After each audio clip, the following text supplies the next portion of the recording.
बिस्मिल्लाहिर्रहमानिर्रहीम। अस्सलाम वालेकुम डियर स्टूडेंट्स। आज बायोलॉजी पार्ट 2 चैप्टर 27 में जो हम टॉपिक स्टार्ट करने जा रहे हैं वो है deforestation and afforestation.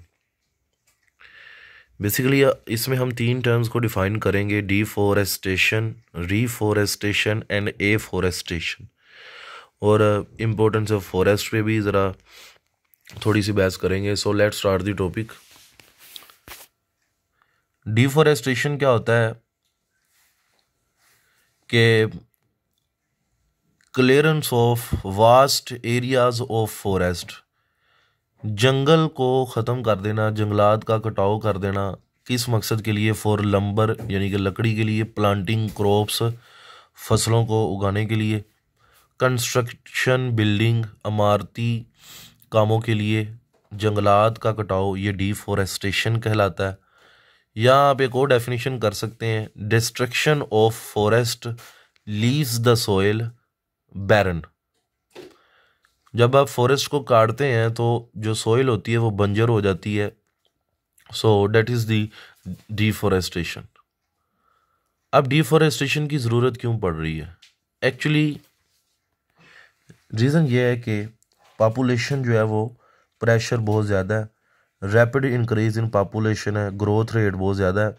So food and shelter की रिक्वायरमेंट जो है ना वो ज़्यादा हो गई है।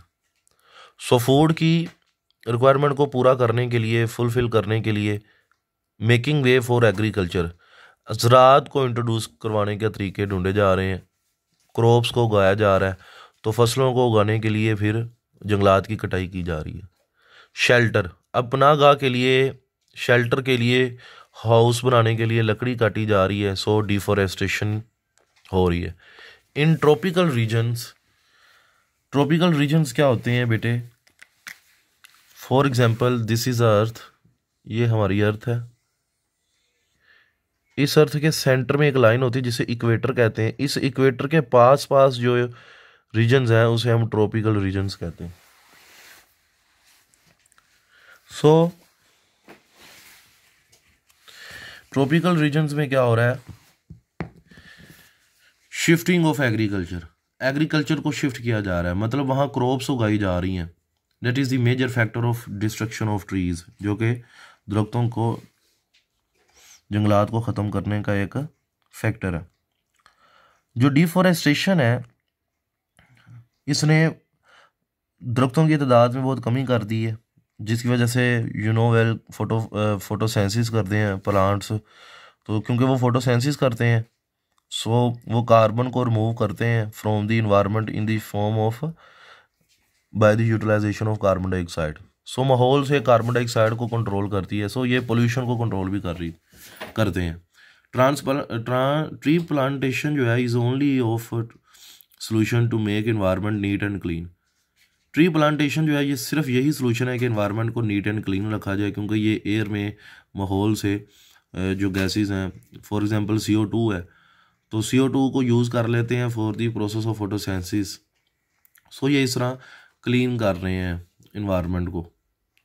Human activities has detrimental effects on natural carbon sinks, क्योंकि ये इंसानों की ही सरगर्मियाँ हैं कि वो जंगलात को काट रहे हैं। जब जंगलात नहीं होंगे तो फोटोसेंसिस नहीं होगी, तो जब फोटोसेंसिस नहीं होगी तो कार्बन जो है वो वैसे की वैसी पड़ी रहेगी माहौल में। सो कार्बन सिंक, तो ये कार्बन को एक नेचुरल सिंक है कि उसे वो यूज़ करके CO2 की सूरत में फोटोसिंथेसिस करते हैं।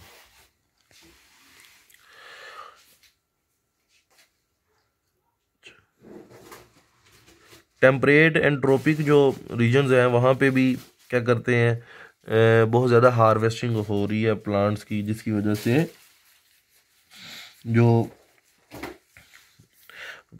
ट्रीज हैं उनकी तादाद में बहुत कमी हो रही है। रीफॉरेस्टेशन, नाउ रीफॉरेस्टेशन क्या?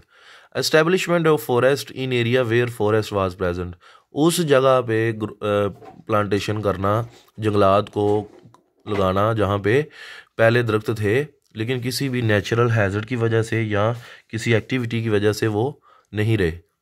मतलब वो बेयर सॉइल थी, जो बेयर सॉइल होगी, पहले प्लांट थे लेकिन बाद में वो बेयर सॉइल है, वहाँ पे कुछ नहीं है, वहाँ पे आप स्पेशली कोनीफर स्पीशीज़ लगाते हैं। कोनीफर स्पीशीज़ क्या होती हैं, अगर आप मरी वाले इलाकों में जाएं तो आपको वहाँ पे लंबे लंबे जो दरख्त नज़र आते हैं जिन पे कोन्स होती हैं, स्केली कोन्स, उनको हम कहते हैं conifers. Now the next definition is afforestation. What is afforestation? उस जगह प्लांट्स लगाना, उस जगह जंगलात को लगाना जहाँ पे पहले कभी कोई दरख्त नहीं होता था, कोई फॉरेस्ट नहीं था, इसे एफोरेस्टेशन कहते हैं। So there is a need to afforestation ताकि इन्वायरमेंट को क्लीन एंड सेफ किया जाए।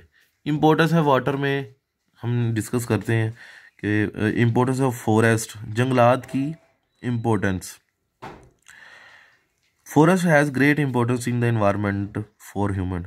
इंसान के लिए जंगलात जो हैं वो माहौल में बहुत अहमियत रखते हैं। कैसे? ये बहुत अहम है क्योंकि ये प्रोवाइड करते हैं टिम्बर, लकड़ी, फायरवुड, जलाने के लिए लकड़ी मुहैया करते हैं। फिर इन दरख्तों से मेडिसिन बनाई जाती हैं और दूसरी प्रोडक्ट्स। वो रीजन जहाँ हाई रेनफॉल होता है, तकरीबन 20 इंच 20 इंच तक बारिश होती है, are suitable for trees growth, वो बहुत ही मुनासिब है दरख्तों को उगाने के लिए। अब कौन कौन से फ़ायदे हैं? Environmental buffer. What is environmental buffer? Trees को इन्वायरमेंटल बफर कहा जाता है क्योंकि ये हैवी रेनफॉल को कम करते हैं और वाटर को बहुत ही स्लोली एंड स्टेडली हमवार तरीके से मिट्टी के नीचे ले जाते हैं।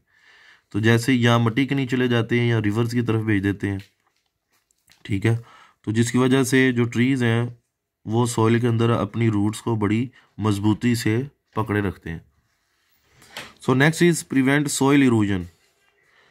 सॉइल इरोजन से भी फॉरेस्ट बचाते हैं, मिट्टी को ज़ाया होने से बचाते हैं, जिसकी वजह से ज़मीन की जो ज़रखेज़ी है वो ख़त्म नहीं होती। और जब ये अगर सॉइल इरोजन हो जाए तो लैंड स्लाइडिंग होती हैं, पानी जो होता है वो लॉस हो जाता है, लेवल जो होता है वो बहुत ज़्यादा हद तक रिवर्स का बढ़ जाता है, जिसकी वजह से फ्लड्स आते हैं। So transpiration, you know well the process of transpiration. अब देखें जी, ट्रांसपायरेशन का क्या होता है कि keep environment cool and humid.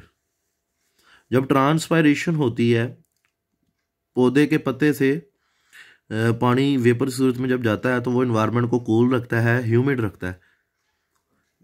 जब इफ नो फॉरेस्ट या फॉरेस्ट को आप रिमूव करते हैं, सो नो रेन, तो जब फॉरेस्ट नहीं होगा तो बारिश नहीं होगी, क्योंकि क्लाउड कवर जो होता है वो रिड्यूस हो जाता है, बादल कम बनना शुरू हो जाते हैं, जिसकी वजह से क्लाइमेट जो होती है वो बहुत तेज़ी से उसमें चेंज आता है। अच्छा, फॉरेस्ट कैसे ये इसमें रोल अदा करते हैं रेन में? देखें जी, जैसे ही वेपर्स बन के ट्रांसपायरेशन होती है तो वो जो वेपर्स होते हैं पानी के वो एयर में जाते हैं और एयर को मॉइस्चर प्रोवाइड करते हैं, और जो एयर होती है वो बहुत ज़्यादा सैचुरेटेड हो जाती है, जिसकी वजह से रेन फॉलिंग होती है। If no forest, temperature range होता है फ्रॉम डे टू नाइट बहुत ज़्यादा चेंज हो जाता है। अगर फॉरेस्ट नहीं है, जंगलात नहीं है, तो टेम्परेचर में जो तब्दीली है, डे टू नाइट शिफ्टिंग जो होती है, तो फिर वो बहुत ज़्यादा एक्सट्रीम होता है। लास्ट में आखिरी point, forest and biodiversity. Forest and diversity में जो है ना, वो बायोडाइवर्सिटी क्या होती है कि number of different species in with in an ecosystem. तो फॉरेस्ट होंगे, तो जब फॉरेस्ट होंगे तो आपको पता है डिफरेंट स्पीशीज़, बर्ड्स वगैरह ये उधर अपना हैबिटेट बनाकर रहते हैं। तो ये बहुत सारी बायोडाइवर्सिटी को मेंटेन करने के लिए ज़रूरी है। If there is no forest, so destruction of the biodiversity. So that was the topic of the day. Thank you very much. अल्लाह हाफिज़।